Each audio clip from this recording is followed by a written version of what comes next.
രാജിവെക്കൂ, പുറത്തു പോകൂ. പിണറായി രാജിവെക്കൂ, പുറത്തു പോകൂ.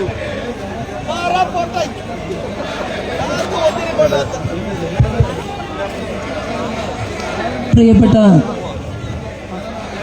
സഹപ്രവർത്തകന്മാർ, ആലപ്പുഴ ജില്ലയിൽ നിന്നുള്ള സംസ്ഥാന ലീഡർ ശ്രീ ഗോപൻ, ആലപ്പുഴ ജില്ലയുടെ അമരക്കാരൻ ശ്രീമാൻ ബിനോയ്, എൻ്റെ പ്രിയപ്പെട്ട സുഹൃത്ത് ശ്രീ ടി പി സിന്ധുമോൾ, ശ്രീമാൻ കരമന അജിത്, പ്രിയപ്പെട്ട സഹോദരി ശ്രീമതി രേണു സുരേഷ്,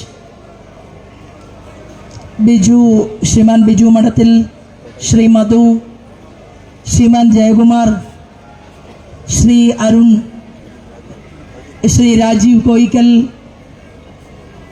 പാർട്ടിയുടെ അഖിലേന്ത്യാ ചുമതലയിൽ മൈനോറിറ്റി ചുമതലയിൽ പ്രവർത്തിച്ച ശ്രീമാൻ നോബൽ മാത്യു, എൻ്റെ പ്രിയപ്പെട്ട അനുജൻ മുക്കമ്പാലമൂട് ബിജു, ന്യൂനപക്ഷ മോർച്ചയുടെ ശ്രീ ജിജി, ശ്രീമാൻ ജിജി, ശ്രീമാൻ ജയദേവൻ, ശ്രീ അഭിലാഷ്, ശ്രീമാൻ ബാബുരാജ്,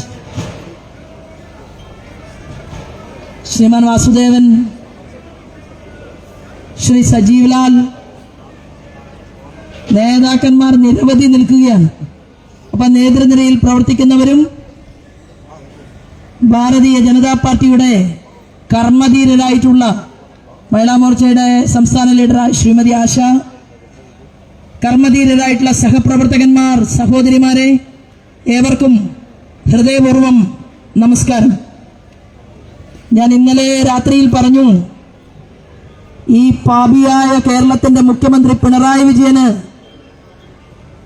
തീർച്ചയായിട്ടും അയ്യപ്പ ശാപം. അത് ഇന്ന് കിട്ടിയതല്ല, ഒരുപാട് നാളായി ആചാര ലംഘനത്തിന് കുടപിടിക്കാൻ വേണ്ടി ഇവിടുത്തെ പോലീസ് അധികാരിയായിട്ടുള്ള ശ്രീജിത്തിനെ എന്ന് ഉപയോഗിച്ചുവോ അന്ന് മുതൽ തുടങ്ങിയതാണ് പിണറായിയുടെ പാറപ്പുറത്തെ ഈ പിണറായി വിജയന്റെ കുടുംബത്തിനകത്ത് ഒരു മനസമാധാനവുമില്ല. ഈ കാണുന്ന പിണറായി വിജയനല്ല, ഉറക്കം വരുന്നില്ല പിണറായി വിജയന്. കാരണം എന്ന് മുഖ്യമന്ത്രി കസേരയിൽ നിന്ന് ഇറങ്ങുന്നുവോ അന്ന് മകനും മകളും ജയിലിനകത്ത് പോകും എന്നുള്ള കാര്യത്തിൽ ഒരു തർക്കവുമില്ല. അതുകൊണ്ടാണ് ഈ മുഖ്യമന്ത്രി കസേരയിൽ അങ്ങനെ ചടഞ്ഞുകൂടി കിടക്കുകയും. മാർക്സിസ്റ്റ് പാർട്ടിയുടെ സംസ്ഥാന സെക്രട്ടറി ആണെങ്കിലോ ശ്രീമാൻ ഗോവിന്ദ മാഷ് പിണറായി വിജയനെ കണ്ട കാൽമുട്ടുകൾ കൂട്ടിയിടിച്ച് വിറയ്ക്കും. പിണറായി വിജയൻ ഓർമ്മപ്പെടുത്തും, ഗോവിന്ദ നിന്റെ ഭാര്യ ഉണ്ടല്ലോ, ആന്തൂരിലെ പഞ്ചായത്ത് പ്രസിഡന്റ് ആയിരിക്കുന്ന സമയത്തല്ലേ മറ്റാളെ കൊന്നത്? ആരെ നമുക്ക് ഓർമ്മയില്ലേ? ആന്തൂരിലെ പാവപ്പെട്ട ഒരു വ്യവസായി, മുന്തിയ വ്യവസായം നടത്താൻ വന്നതല്ല, ഒരു ജീവിക്കാൻ വേണ്ടി ഇതുവരെ കഷ്ടപ്പെട്ട ഉപജീവന മാർഗങ്ങളെല്ലാം ചേർത്ത് വെച്ചുകൊണ്ട് അവിടുത്തെ ജനങ്ങൾക്ക്, പാവപ്പെട്ട പെൺകുട്ടികളുടെ കല്യാണം സൗജന്യമായിട്ട് നടത്താനുള്ള ഒരു കല്യാണ മണ്ഡപം കെട്ടാൻ വേണ്ടി അനുവാദം ചോദിച്ചു ചെന്നപ്പോഴാണ് അഹങ്കാരിയായിട്ടുള്ള ഗോവിന്ദമാഷയുടെ ഭാര്യ ശ്യാമല ടീച്ചറെ അവൻ അവസാനം കൊലക്കയറ് കൊടുത്തത്. അപ്പോ പിണറായി വിജയൻ ഓർമ്മപ്പെടുത്തും, നിന്റെ ഭാര്യയുടെ കളിയൊന്നും മറന്നിട്ടില്ലല്ലോ, അതുകൊണ്ട് നീ എന്റെ കൂടെ, ഞാൻ തമ്പുരാനാണ്. ആരെ? കേരളത്തിലെ തമ്പുരാൻ പിണറായി വിജയൻ പൊന്നു തമ്പുരാനാണ്. ഓർമ്മപ്പെടുത്തും ഇടയ്ക്കിടയ്ക്ക്, നീ എന്റെ കുടിയാനാണ് എന്ന് പറയും. അപ്പൊ ഗോവിന്ദമാഷിക്ക് ഓർമ്മ വരും, എന്താണ്? ഞാൻ അനങ്ങിയാൽ, ഞാൻ മിണ്ടിയാൽ വലിയ പ്രശ്നമാവും. ആകെ കേരളത്തിന്റെ മാർക്സിസ്റ്റ് പാർട്ടിയുടെ സംസ്ഥാന സെക്രട്ടറിക്ക് മുൻപ് എത്രയോ സംസ്ഥാന സെക്രട്ടറിമാർ ഈ മാർക്സിസ്റ്റ് പാർട്ടിയുടെ തലപ്പത്തുണ്ടായിരുന്നു, നല്ല ഒന്നാം തരം ആണുങ്ങൾ. എന്തേ? അവരൊക്കെ ചൊൽപ്പടിക്ക് നിർത്തിയിരുന്നു കമ്മ്യൂണിസ്റ്റ് പാർട്ടിയുടെ മുഖ്യമന്ത്രിമാരെ. ഇപ്പൊ എന്താ സ്ഥിതി? കാരണം അച്യുതാനന്ദൻ പാവം മൺമറഞ്ഞു പോയി. അച്യുതാനന്ദൻ മൂന്നാറിലേക്ക് മല കയറി, കൂടെ കുറെ പോലീസുകാർ പോയി. എന്റെ പ്രസംഗം കേൾക്കുന്നതിൽ നല്ല പോലീസുകാരുണ്ടെങ്കിൽ നിങ്ങൾ ഓർത്തു വെച്ചോ, നിങ്ങൾ നന്നായി പ്രവർത്തിക്കാൻ തീരുമാനമെടുക്കുമ്പോ നിങ്ങളുടെ തൊപ്പിയും കുപ്പായവും ഊരും പിണറായി വിജയൻ. ഞങ്ങൾക്കറിയാം, അങ്ങനെയാണ് സെൻകുമാറിന് തൊപ്പി ധരിച്ചത്. എന്നാൽ ഇന്ത്യയുടെ നീതിന്യായ കോടതിയുടെ മുന്നിൽ സെൻകുമാർ വിജയിച്ചു. അദ്ദേഹം ആ വളച്ചുപിടിച്ച്, നട്ടല് വളച്ചുപിടിച്ച് പിണറായി വിജയന്റെ മുന്നിൽ നിന്നില്ല. അതുകൊണ്ട് തന്നെ ആ മനുഷ്യന് മനസ്സിലായി, ഭാവി കേരളം സൃഷ്ടിക്കപ്പെടാൻ പോകുന്നത് അത് ഭാരതീയ ജനതാ പാർട്ടിയുടെ നേതൃത്വത്തിൽ NDAയുടെ ഗവൺമെന്റിനെ സാർത്ഥകമാക്കിക്കൊണ്ടായിരിക്കും. ഇന്ന് നമ്മളെല്ലാവരും ഇവിടെ ഒരുമിച്ച് കൂടുമ്പോ പിണറായിക്ക് വേർത്താൽ ടവല് വാങ്ങിക്കൊടുക്കും KC വേണുഗോപാലൻ. പിണറായി വിജയന് ബുദ്ധിമുട്ടിയാൽ BD സതീശൻ ബോൺവിറ്റ കലക്കി കൊടുക്കും. അതാണ് ഇപ്പൊ കേരളത്തിൽ കാണുന്നത്. ഈ കൊഞ്ഞാണന്മാര് പറയാണ്, എന്ത് PM ശ്രീ പദ്ധതി വേണ്ട. എന്താ PM ശ്രീ പദ്ധതി? PM ശ്രീ പദ്ധതി ഓരോ സ്കൂളിനും 1 കോടി രൂപ കൊടുക്കുന്ന പദ്ധതിയാണ്. ഇപ്പൊ അമ്പലത്തിലെ സ്വർണം കൊള്ള നടത്തി സകല ഖജനാവിലെ സകല പണവും അത് മുച്ചൂടും കട്ടും മുട്ടിച്ച് നശിപ്പിച്ചു കേരളത്തിന്റെ മുഖ്യമന്ത്രിയും ഭരണകൂടവും ചേർന്ന്. അവസാനം ജീവിക്കാൻ നിർവാഹമില്ല. അപ്പോ നമ്മുടെ ശിവൻകുട്ടി ഉണ്ടല്ലോ, മന്ത്രി, എഡ്യൂക്കേഷൻ വകുപ്പ് കൈകാര്യം ചെയ്യുന്ന മന്ത്രി ശിവൻകുട്ടി ഓർമ്മയില്ലേ? വലിയ ജനാധിപത്യ മര്യാദയൊക്കെയാണ് ഇപ്പൊ പറയുന്നത്. മുമ്പ് മാണി സാറിന് ഞങ്ങളെ കൈകാര്യം ചെയ്യുമെന്ന് പറഞ്ഞ് കേരള നിയമസഭയ്ക്കകത്ത് കത്തി വാങ്ങിയിട്ടാ പോയത് എന്നാ പറയുന്നത്. ഏത് അങ്ങനെയുള്ള മര്യാദയില്ലാത്ത ശിവൻകുട്ടി ബർമുടയിട്ട് അവിടെ കുഷ്യനൊക്കെ അടിച്ചു പൊളിച്ച് കുഷ്യനുള്ള സ്ഥലത്ത് തന്നെ തലകറങ്ങി വീണ ശിവൻകുട്ടി. ആ ശിവൻകുട്ടി ഇപ്പോ എഡ്യൂക്കേഷൻ മിനിസ്റ്ററായിട്ട് മുന്നോട്ട് പോകുമ്പോ ഇവിടെ നിന്ന് ഒരു സമ്മാനമൊക്കെ വാങ്ങിയിട്ട് പിണറായി വിജയന്റെ കയ്യിൽ കൊടുത്തയച്ചു. ആർക്ക്? ഉലകനായകൻ ശ്രീമാൻ നരേന്ദ്രമോദിക്ക്. നരേന്ദ്രമോദിക്ക് എന്ത് സമ്മാനമാണ്? എന്ത് കിട്ടിയാലും 1 കൊല്ലം കഴിഞ്ഞാൽ ലേലത്തിൽ വെക്കും. ഒന്നും അദ്ദേഹം ഉപയോഗിക്കില്ല. അങ്ങനെ ലേലത്തിൽ വെച്ചുകൊണ്ട് വിറ്റ് കിട്ടുന്ന പണം കൊണ്ട് ഗുജറാത്തിലെ പാവപ്പെട്ട പെൺകുട്ടികളുടെ ഫീസ് അടയ്ക്കാൻ ഉപയോഗിക്കുന്ന ഉലകനായകൻ ശ്രീമാൻ നരേന്ദ്രമോദി. ആ നരേന്ദ്രമോദിക്ക് നിങ്ങൾ 6 മുള കണ്ണാടിയോ നെറ്റിപ്പട്ടമോ അല്ലെങ്കിൽ നിങ്ങൾ എന്തു കൊടുത്തിട്ടും കാര്യമില്ല. പിണറായി വിജയൻ നടന്നു വരുമ്പോ നരേന്ദ്രമോദി ഉള്ളിലൊന്ന് ചിരിക്കും. എന്നിട്ട് എന്ത് പറയുന്നറിയോ? ഓ, ഇന്ത്യയുടെ മാനം തകർത്ത, ഇന്ത്യയുടെ ചരിത്രത്തിൽ ഒരു മുഖ്യമന്ത്രിയെ കുറിച്ചും സ്വർണ്ണക്കള്ളനെന്ന് വേറൊരു മുഖ്യമന്ത്രി ചൂണ്ടിക്കാട്ടിയിട്ടില്ലെങ്കിൽ ഇതാ സ്വർണ്ണക്കള്ളൻ വരുന്നുവെന്നാണ് മറ്റു മുഖ്യമന്ത്രിമാർ ആക്ഷേപത്തോടുകൂടി ഈ മുഖ്യമന്ത്രിയെ നോക്കി പറയുന്നത്. ബിരിയാണി ചെമ്പലല്ലേ കൊണ്ടുവന്നത്? അല്ലേ? സ്വപ്ന പറഞ്ഞില്ലേ ബിരിയാണി ചെമ്പല് സ്വർണം കൊണ്ടുവന്നു. പിന്നെ ആദ്യമായിട്ട് ഇവരൊരു പരീക്ഷണം നടത്തി. എന്താ പരീക്ഷണം? എങ്ങനെ ഈത്തപ്പഴത്തിന്റെ കുരു പുറത്തെടുത്ത് പകരം സ്വർണ്ണക്കുരു വെച്ച് ഈത്തപ്പഴത്തിന് മൂടിയിട്ട് അത് അവിടുത്തെ അന്നത്തെ മുൻ മന്ത്രി ജലീൽ ഉൾപ്പെടെയുള്ള ആളുകൾ ചേർന്നുകൊണ്ട് കേരളത്തിലേക്ക് സ്വർണം കടത്താൻ തീരുമാനമെടുത്തു. സ്വർണം കടത്തി. കേരളത്തിന്റെ മുഖ്യമന്ത്രി പിണറായി വിജയൻ ഭാര്യ കമലയെടുത്തി.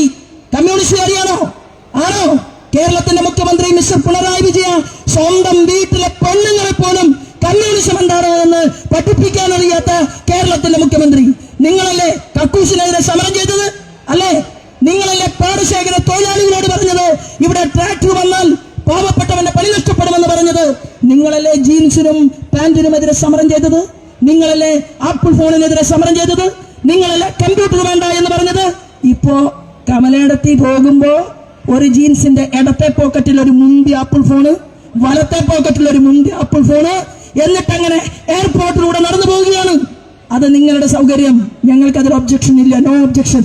പക്ഷേ പാവപ്പെട്ട കോരന്റെ മകനോടും സാധാരണക്കാരിയായിട്ടുള്ള കാളിയുടെ മകനോടും നല്ല കോളേജിൽ പഠിക്കണ്ട എന്നും ഇൻകുലാബ് സിന്ദാബാദ് വിളിച്ചാൽ മതിയെന്നും നിങ്ങളുടെ മക്കൾ പോലീസിന്റെ ലാത്തി ചാർജിനും ഉരുക്കുമുട്ടിക്കുമിടയിൽ കിടന്ന് പിടയണമെന്നും നാളിതുവരെ തീരുമാനമെടുത്തില്ലേ കോൺഗ്രസുകാർ ഈ നാട് ഭരിക്കുമ്പോ? ഉമ്മൻചാണ്ടി കേരളത്തിന്റെ മുഖ്യമന്ത്രിയായ സമയത്തും മുൻ മുഖ്യമന്ത്രിമാരുടെ കാലത്തും പാവപ്പെട്ടവന്റെ മക്കളെ കൊണ്ട് ഇൻകുലാബ് സിന്ദാബാദ് വിളിപ്പിച്ച് കൊടി പിടിപ്പിച്ച് ഇപ്പൊ ചോദിക്കുകയാണ്, എന്താണ് കേരള നിയമസഭയിൽ മുഖ്യമന്ത്രി പിണറായി അഴിമതിയെ കുറിച്ച് പ്രതിപക്ഷം പറയുമ്പോ പ്രതിപക്ഷ നേതാവിനോട് പറയുകയാണ്, വീട്ടിൽ ബിരുദാനന്തര ബിരുദം നേടിയിട്ട് വലിയ ആളായിട്ട് കേരളത്തിൽ പത്രത്തിൽ ഫോട്ടോ വന്ന ആളല്ല. വീട്ടിലിരിക്കുന്ന വിവേകാണ് നരേന്ദ്രമോദി കൊടുത്ത റോഡില് ക്യാമറ വെക്കാൻ തീരുമാനിച്ചത്. അല്ലേ? 57 ലക്ഷം രൂപയ്ക്ക് വെക്കാമെന്ന് പറഞ്ഞ ക്യാമറ, ഞാൻ ചെയ്തു തരാം എന്ന് പറഞ്ഞ ക്യാമറ 57 കോടി രൂപയ്ക്ക് അല്ലേ വെച്ചു തരാമെന്ന് പറഞ്ഞ ക്യാമറ. ആ ക്യാമറ വിവേക് ഇടപെട്ടപ്പോ എത്ര കോടിയായി? 4 ഇരട്ടിയും 5 ഇരട്ടിയുമായി. വിവേകിന്റെ ഭാര്യയുടെ അച്ഛൻ കോഴിക്കോട്ടുകാരനാ. 237 കോടി രൂപയ്ക്ക് ടെൻഡർ എടുത്തു. ആരെടുത്തത്? അമ്മായിയപ്പനാണ്. വിവേകിന്റെ അമ്മായിയപ്പനെ കൊണ്ട് നരേന്ദ്രമോദിയുടെ കൂടെയുള്ള വകുപ്പ് മന്ത്രി ശ്രീമാൻ നിതിൻ ഗഡ്കരി കൊടുത്ത റോട്ടില് ക്യാമറ വെച്ച് അതിൽ അഴിമതി നടത്താൻ തീരുമാനിച്ചപ്പോ വിവേക് എന്ന് പറയുന്ന വ്യക്തിയെ കുറിച്ച് കേരളം ചർച്ച ചെയ്തു. നമ്മളെല്ലാവരും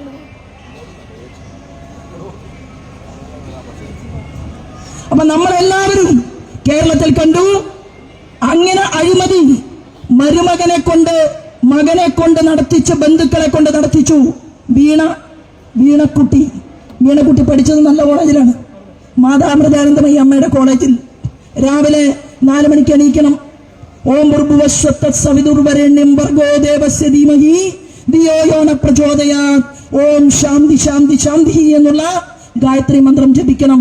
അത് പിണറായി വിജയന്റെ മോളല്ല, ആരുടെ മക്കളായാലും ജപിച്ചിരിക്കണം. അങ്ങനെ പഠിച്ചു. ഞങ്ങളൊക്കെ വിചാരിച്ചു പഠിപ്പ് കഴിഞ്ഞ് പുറത്തിറങ്ങുമ്പോൾ തലക്കകത്ത് ആൾത്താമസം ഉണ്ടാകുമെന്ന്. പക്ഷേ മത്തക്കുരു കുത്തിയിട്ടാൽ കുമ്പളങ്ങ മുളയ്ക്കുമോ? ഇല്ലല്ലോ. നമ്മൾ കണ്ടു പിണറായി വിജയന്റെയും ഭാര്യയുടെയും താല്പര്യം തന്നെയാണ് ശ്രീമതി വീണയുടെയും താല്പര്യം. കരിമണൽ കർത്തയുടെ ഡയറിയിൽ അങ്ങനെ വീണയുടെ പേര് വന്നു. നോക്കുകൂലിക്ക് കൂലി കിട്ടി. അഴിമതിക്കാരിയായിട്ട് വീണ കേരളത്തിന്റെ മുന്നിൽ നിലകൊള്ളുകയാണ്. ഇങ്ങനെയുള്ള എന്റെ മകനെ അറിയുമോ എന്ന് ചോദിച്ചു. ബാക്കി ഞാൻ പറയാം. ഇടയ്ക്കിടയ്ക്ക് മുഖ്യമന്ത്രിക്ക് അമേരിക്കയിൽ പോകണം. ഞങ്ങൾ വിചാരിച്ചത് എന്തോ വലിയ രോഗമാണെന്നാണ് ആളുകളൊക്കെ പറഞ്ഞത്. കമ്മ്യൂണിസ്റ്റ് പാർട്ടിയുടെ കണ്ണൂരിലെ മുന്തിയ സഖാക്കളൊക്കെ പറഞ്ഞത് എന്തോ വലിയ അസുഖമാണ്, അതിന് ചികിത്സയ്ക്ക് വേണ്ടിയിട്ടാണ് പോകുന്നത് എന്നാണ്. പക്ഷെ പിന്നീടാണ് കൂടെ പോകുന്ന ചില ആളുകൾ പുറത്തുള്ള മാധ്യമ പ്രവർത്തകരോട് സൂചന കൊടുത്തത് പിണറായി വിജയന്റെ അമേരിക്കൻ യാത്ര ഒന്ന് പരിശോധിച്ചാൽ നന്നായിരിക്കും, വിദേശ യാത്രകൾ പരിശോധിച്ചാൽ നന്നായിരിക്കും. ബാക്കി അതിന്റെ കഥയിലേക്ക് ഞാൻ കടക്കുന്നില്ല. ശോഭാ സുരേന്ദ്രൻ എന്ത് പ്രസംഗിച്ചാലും കേസാണ്, എവിടെ പ്രസംഗിച്ചാലും കേസാണ്. ഈ കേസുകൾക്ക് ജാമ്യമെടുത്തിട്ട് വേണം എനിക്ക് തെരഞ്ഞെടുപ്പിൽ മത്സരിക്കാൻ. എന്താ കാരണം? 10 ദിവസമെങ്കിലും എന്റെ പ്രസംഗം ജനങ്ങളിൽ നിന്ന് മറച്ചു വെക്കാൻ വേണ്ടി 100 കണക്കിന് കേസുകൾ ഉണ്ടാക്കും. ഞാൻ ശബരിമല സമരവുമായി ബന്ധപ്പെട്ടുകൊണ്ടാണ് നമ്മളിവിടെ ഇരിക്കുന്നത്. അതിനു മുമ്പ് കേരളത്തിൽ നമ്മുടെ പോലീസ് ഉദ്യോഗസ്ഥന്മാരൊക്കെ അവരോട് അടിക്കാൻ പറഞ്ഞാൽ അടിക്കണം, ലാത്തി ചാർജ് ഓർഡർ ഇട്ടാൽ ലാത്തി ചാർജ് ചെയ്യണം. ഉള്ളിൻ്റെ കുറെ ആളുകളൊക്കെ നരേന്ദ്രമോദി ഫാനായിട്ടുള്ള പോലീസുകാരാണ്. നാട് നന്നാവണമെങ്കിൽ നരേന്ദ്രമോദി തന്നെ പ്രധാനമന്ത്രിയായി മുന്നോട്ട് പോകണമെന്ന് ആഗ്രഹമുള്ള ചുണക്കുട്ടന്മാരായ ചുണക്കുട്ടികളായ സ്ത്രീകളും പുരുഷന്മാരും ചേർന്ന് ഈ കേരള പോലീസിനകത്തുണ്ട്. നമുക്കറിയാം. ഞാൻ തൃശ്ശൂരിൽ അങ്ങനെ പ്രസംഗിച്ചു. എന്നെ കാണുമ്പോ അകലെ നിന്ന് ചിരിക്കുന്ന പോലീസ് ഓഫീസർക്ക് ഇപ്പൊ ചിരിക്കാൻ പേടിയ. എന്താ കാരണം എന്നറിയുമോ? ഈ പഹേനെങ്ങാനും ലിസ്റ്റ് ഇട്ട ട്രാൻസ്ഫർ അടിച്ചാലോ. ഭാര്യ പറഞ്ഞു, ചേട്ടാ ശോഭാ സുരേന്ദ്രനോട് വലിയ മിണ്ടാട്ടൊന്നും ഇനി വേണ്ട. അപ്പൊ അയാൾ ചോദിച്ചു, എന്താ ശോഭാ സുരേന്ദ്രൻ നല്ല സ്ത്രീയല്ലേ? അപ്പോ ഭാര്യ പറഞ്ഞു, അവര് നല്ല ആൾ തന്നെയാണ്.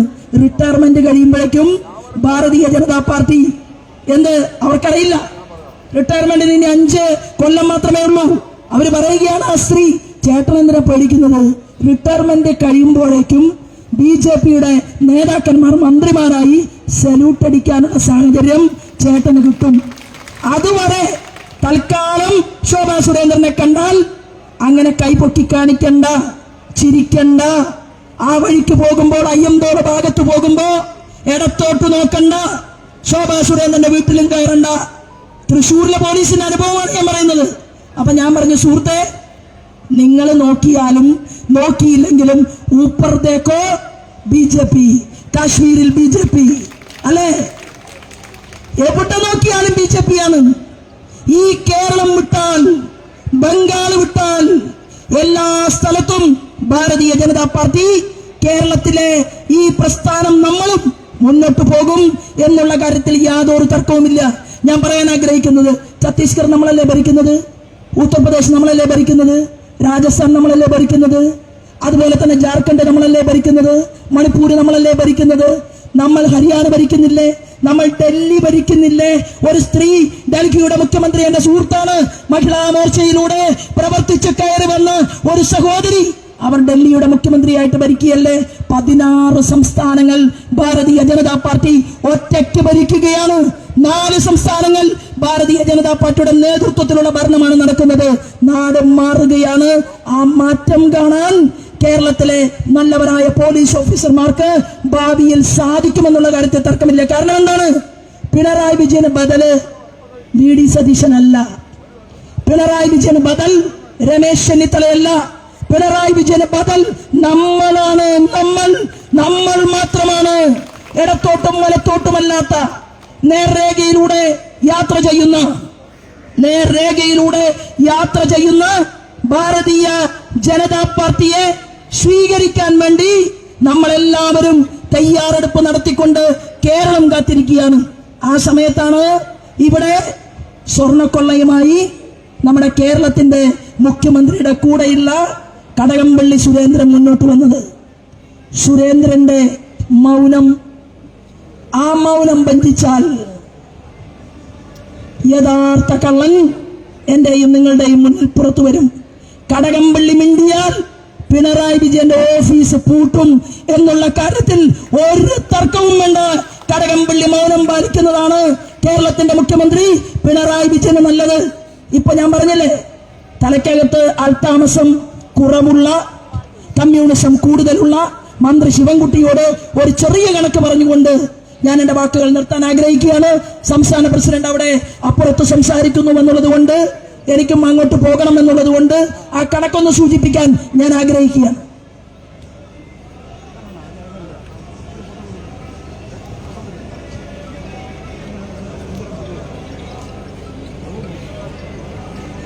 രാജസ്ഥാനിലെ കോൺഗ്രസ് സർക്കാർ 2022 ശിവൻകുട്ടി PM ശ്രീ പദ്ധതിയിൽ ചേർന്നത്. അന്ന് KC വേണുഗോപാൽ രാജസ്ഥാനിൽ നിന്നുള്ള MP ആണ്. അപ്പൊ ശിവൻകുട്ടിയോട് PM ശ്രീ പദ്ധതിയുടെ പണം വേണ്ട എന്ന് KC വേണുഗോപാലോ അല്ലെങ്കിൽ ചെന്നിത്തലയോ അല്ലെങ്കിൽ VD സതീശനോ പറഞ്ഞാൽ ശിവൻകുട്ടി പുസ്തകത്തിൽ ഇതൊന്ന് എഴുതി വെച്ചാൽ നന്നായിരിക്കും.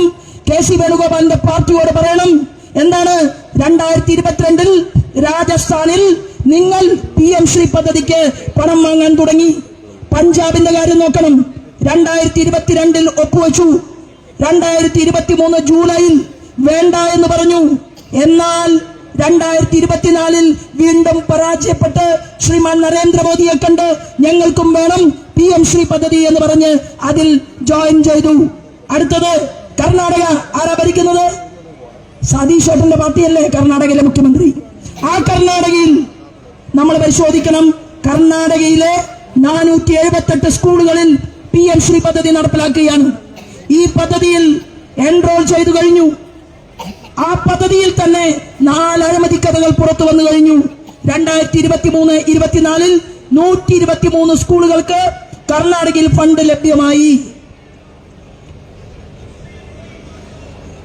ഹിമാചൽ പ്രദേശ് നമ്മളാ ഭരിച്ചിരുന്നത്.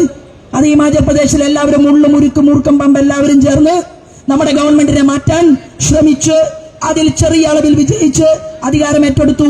180 സ്കൂളുകളിൽ PM ശ്രീ പദ്ധതി വാങ്ങിക്കഴിഞ്ഞു. ഞാൻ സൂചിപ്പിക്കുന്നത് 2000 രാജസ്ഥാനിൽ, അതുപോലെ തന്നെ ജനുവരി മാസത്തിൽ ഹിമാചൽ പ്രദേശിൽ, തെലങ്കാനയിൽ ഉൾപ്പെടെ വിവിധങ്ങളായ സംസ്ഥാനങ്ങളിൽ ഭാരതീയ ജനതാ പാർട്ടി നേതൃത്വം നൽകുന്ന ഗവൺമെന്റുകളും കോൺഗ്രസ് നേതൃത്വം നൽകുന്ന ഗവൺമെന്റുകളും ഈ രാജ്യത്ത് PM ശ്രീ പദ്ധതിയിൽ അംഗമായിട്ടുണ്ട്. പിന്നെ ഒരു പ്രശ്നം, നരേന്ദ്രമോദിയുടെ ഫോട്ടോ വെക്കാൻ പാടില്ല. എങ്ങനെ വെക്കാതിരിക്കും? ഇന്ത്യ ഭരിച്ചു. ഒരു തവണയല്ല, 2 തവണയല്ല, 3 തവണ. ലോകത്തിന്റെ ചരിത്രത്തിൽ അമേരിക്കയിലോ ബ്രിട്ടനിലോ ജപ്പാനിലോ എവിടെയെങ്കിലും ഒരു രാജ്യത്ത് ഒരു പ്രധാനമന്ത്രി 1-ൽ കൂടുതൽ തവണ തുടർച്ചയായി അധികാരത്തിൽ വന്നിട്ടുണ്ടെങ്കിൽ അതിന്റെ ലോക റെക്കോർഡാണ് ശ്രീമാൻ നരേന്ദ്രമോദിക്ക്. ആ നരേന്ദ്രമോദി ഇന്ത്യയുടെ പ്രധാനമന്ത്രിയായി ഭരിക്കുമ്പോ ഫോട്ടോ വെക്കാൻ തയ്യാറല്ല എന്ന് നിങ്ങൾ പറഞ്ഞാലും, നിങ്ങൾ ഫോട്ടോ വെച്ചില്ലെങ്കിലും കമ്മ്യൂണിസ്റ്റുകാരുടെ വീട്ടിലെ കുട്ടികൾ, പോലീസുകാരുടെ വീട്ടിലെ കുട്ടികൾ അവരൊക്കെ പറയുന്നുണ്ട്. എന്താണെന്നറിയുമോ? അച്ഛന് വല്ല വിവരമുണ്ടോ? എന്താണ്? ഷിപ്പ്യാർഡിലൊന്ന് ചെന്ന് നോക്കണം. ഏത്? കൊച്ചി ഷിപ്പ്യാർഡില്, എയർപോർട്ടിലൊന്ന് പോയി നോക്കണം. രാജ്യത്തെ എയർപോർട്ടുകളുടെ എണ്ണം വർദ്ധിക്കുന്നു. ഷിപ്പ്യാർഡുകളിൽ അമേരിക്കക്കാരൻ ഉണ്ടാക്കുന്നതിനേക്കാൾ വലിയ യുദ്ധോപകരണങ്ങൾ നമ്മുടെ രാജ്യത്തുണ്ടാകുന്നു. നമ്മുടെ നാട്ടിൽ പെൻസിൽ മുതൽ റോക്കറ്റ് വരെ ഉൽപാദനം നടക്കുന്നു. സ്റ്റാർട്ടപ്പിന്റെയും സ്റ്റാൻഡപ്പിന്റെയും മേക്ക് ഇൻ ഇന്ത്യയും വർദ്ധിതമാകുന്നു. അങ്ങനെ ഈ രാജ്യം എല്ലാ കാര്യങ്ങളിലും മുന്നോട്ട് പോകുമ്പോ കുട്ടികൾ അച്ഛനോട് പറയാണ്, അച്ഛൻ തൽക്കാലം ആരോടും പറയണ്ട, ഞാൻ നരേന്ദ്രമോദി ഫാനാണ്, ഞാൻ എന്റെ മുത്തച്ഛന്റെ സ്ഥാനത്താണ് നരേന്ദ്രമോദിയെ വെച്ചിട്ടുള്ളത്, എനിക്ക് 18 വയസ്സായാൽ താമരയിൽ ഞാൻ വോട്ട് ചെയ്യുമെന്ന് പറയുന്ന കേരളത്തിലെ സഖാക്കളുടെ മക്കളും വർദ്ധിച്ചുകൊണ്ടിരിക്കുകയാണ്. എനിക്ക് ആലപ്പുഴയിലെ നേതാക്കന്മാരിവിടെ ഉണ്ട്. എനിക്ക് ആലപ്പുഴയിൽ കഴിഞ്ഞ തവണ എന്റെ രാഷ്ട്രീയ ജീവിതം അവസാനിപ്പിക്കുമെന്നൊക്കെയാണ് ഞാൻ അവിടെ ചെന്നിറങ്ങിയപ്പോ കമ്മ്യൂണിസ്റ്റ് പാർട്ടിയുടെ നേതാക്കന്മാർ പറഞ്ഞത്. ചില ആളുകൾ, അതായത് പിണറായി വിജയന്റെ പെട്ടിതൂക്കികൾ അങ്ങനെ പറഞ്ഞു. ഞങ്ങൾ അവിടെ ചെന്നു. മാർക്സിസ്റ്റ് പാർട്ടിയുടെ ഹൃദയമിടിപ്പായിട്ടുള്ള പുന്നപ്ര, വയലാർ, ആ പുന്നപ്രയിൽ ഭാരതീയ ജനതാ പാർട്ടി ആ പഞ്ചായത്തിൽ 1ാമത്തെ സ്ഥാനം നേടിയെടുത്തുകൊണ്ടാണ് നമ്മൾ ആലപ്പുഴയിൽ മുന്നോട്ട് പോയത്. KC വേണുഗോപാലിന്റെ ബൂത്തിൽ 1ാം സ്ഥാനം, സുധാകരൻ സാറിന്റെ ബൂത്തിൽ 1ാം സ്ഥാനം. പ്രിയപ്പെട്ടവരെ, നമ്മൾ എവിടെ നോക്കിയാലും ആലപ്പുഴയിലെ ഇത്രയധികം കമ്മ്യൂണിസ്റ്റുകാർ നമ്മുടെ ഭാരതീയ ജനതാ പാർട്ടിക്ക് വോട്ട് നൽകിയിട്ടുണ്ടെങ്കിൽ അവര് പുറത്തു കാണിക്കുന്നതല്ല അവരുടെ ഉള്ളിലുള്ളത്.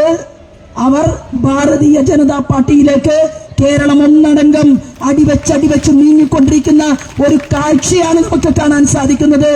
എനിക്ക് ആകെ ഒറ്റ പേടിയുള്ളൂ, ഈ പഹയനുണ്ടല്ലോ, പിണറായി വിജയന്റെ മോൻ, അവനെങ്ങാനും വന്ന് നമ്മുടെ BJPയിലെ മെമ്പർഷിപ്പ് എങ്ങാനും എടുക്കുമോ എന്നുള്ള ഒരു പേടി മാത്രമേ ഉള്ളൂ. കാരണം അവനും അച്ഛനോട് പറയുന്നുണ്ടാകും, അച്ഛാ BJP ആണ് ഭാവിയിൽ വരാൻ പോകുന്നത്. ഞാൻ പറയാൻ ആഗ്രഹിക്കുന്നു, ഒന്നുമില്ലാതെയാണ് നമ്മൾ തുടങ്ങിയത്, അല്ലെ?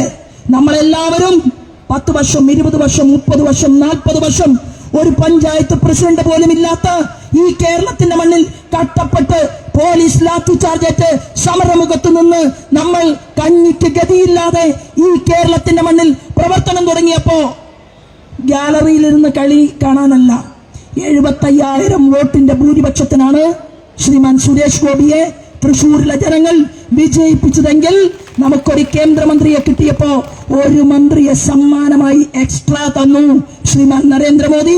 അത് കോട്ടയത്താണ്. ശ്രീമാൻ ജോർജ് കുര്യൻ 2 കേന്ദ്രമന്ത്രിമാർ, 1898 കോടി രൂപ ഈ കേരളത്തിലേക്ക് ഫിഷറീസ് വകുപ്പും ആനിമൽ ഹസ്ബൻഡറി വകുപ്പും ചേർന്ന് ശ്രീമാൻ ജോർജ് കുര്യന്റെ നേതൃത്വത്തിൽ കേരളത്തിന്റെ മണ്ണിലേക്ക് കൊടുത്തു കഴിഞ്ഞു. പ്രിയപ്പെട്ടവരെ, നമുക്ക് ഈ നാടിനെ മാറ്റാൻ സാധിക്കും. അതിന് എല്ലാ ബൂത്തുകളിലും ഭാരതീയ ജനതാ പാർട്ടിയുടെ കർമ്മധീരന്മാരായിട്ടുള്ള സഹപ്രവർത്തകന്മാർ ഈ കുങ്കുമഹരിത പതാകയും പിടിച്ചുകൊണ്ട് ബൂത്ത് കമ്മിറ്റികൾ തയ്യാറാക്കി നമ്മൾ ആർജവത്തോടുകൂടി മുന്നോട്ട് പോകും. നമുക്ക് ഒരാളെയും പേടിക്കാനില്ല. രാഷ്ട്രപതി നമ്മുടെ ആളാണ്. മുർമു BJPയിലൂടെ കടന്നു വന്നു, കഷ്ടപ്പെട്ടു, പ്രവർത്തിച്ചു. ST വിഭാഗത്തിൽ നിന്ന് കടന്നു വന്ന ഒരു സഹോദരി ഇന്ന് രാജ്യത്തിന്റെ രാഷ്ട്രപതിയായി. ശബരിമലയിലെ മുർമു കൈകൂപ്പി നിൽക്കുമ്പോ റബ്ബർ പാല് കുടിച്ച പോലെ വാസവൻ തൊട്ടടുത്ത് അങ്ങനെ മസിലും പിടിച്ചു നിൽക്കുന്നത് ഞാനും നിങ്ങളും കണ്ടു. എടോ വാസവ, ശബരിമലയിലെ അയ്യപ്പനെ താല്പര്യമില്ലെങ്കിൽ, ആരാധനയില്ലെങ്കിൽ എന്തിനാണ് തന്നെ പോലെയുള്ള വിശ്വാസമില്ലാത്ത മനുഷ്യർ ഞങ്ങൾ വിശ്വസിക്കുന്ന അയ്യപ്പന്റെ സന്നിധിയിലേക്ക് കടന്നു വരുന്നത്? ആ ചോദ്യമാണ് ഞങ്ങൾ ചോദിക്കുന്നത്. നിങ്ങൾ കടന്നു വരണ്ട. കേരളത്തിന്റെ മുഖ്യമന്ത്രിയുടെ മുന്നിൽ ഞങ്ങൾ പറയാൻ ആഗ്രഹിക്കുന്നു, ഞങ്ങൾ ഉപരോധം ഇപ്പൊ തീരുമാനിച്ചത് ഒരു സൂചന മാത്രമാണ്. സെക്രട്ടേറിയറ്റിന്റെ ഉള്ളിലേക്ക് ഒരുത്തനും കടക്കണ്ട എന്ന് ഞങ്ങൾ അങ്ങോട്ട് തീരുമാനിച്ചാൽ, കടത്തിവിടില്ല എന്ന തീരുമാനമെടുത്താൽ സ്തംഭിപ്പിക്കാനുള്ള ശക്തി ഇന്ന് ഭാരതീയ ജനതാ പാർട്ടിക്കുണ്ട്. 20% വോട്ടുമായിട്ടാണ് ഞാനും നിങ്ങളും ഈ കേരളത്തിന്റെ മുന്നിൽ നിൽക്കുന്നതെങ്കിൽ വരാൻ പോകുന്ന നാളുകളിൽ ഒരു ഡബിൾ എഞ്ചിൻ സർക്കാരിനെ സൃഷ്ടിക്കാനുള്ള ഭഗീരഥ പ്രയത്നത്തിന് എന്നോടൊപ്പം സഞ്ചരിച്ചു കൊണ്ടിരിക്കുന്ന എന്റെ സഹപ്രവർത്തകന്മാർക്ക് നിങ്ങളുടെ പ്രവർത്തനത്തിന്റെ മുന്നിൽ അഭിവാദ്യങ്ങൾ അർപ്പിച്ചുകൊണ്ട് ഞാൻ എന്റെ കൊച്ചുവാക്കുകൾ നിർത്തുകയാണ്. വന്ദേ മാതരം.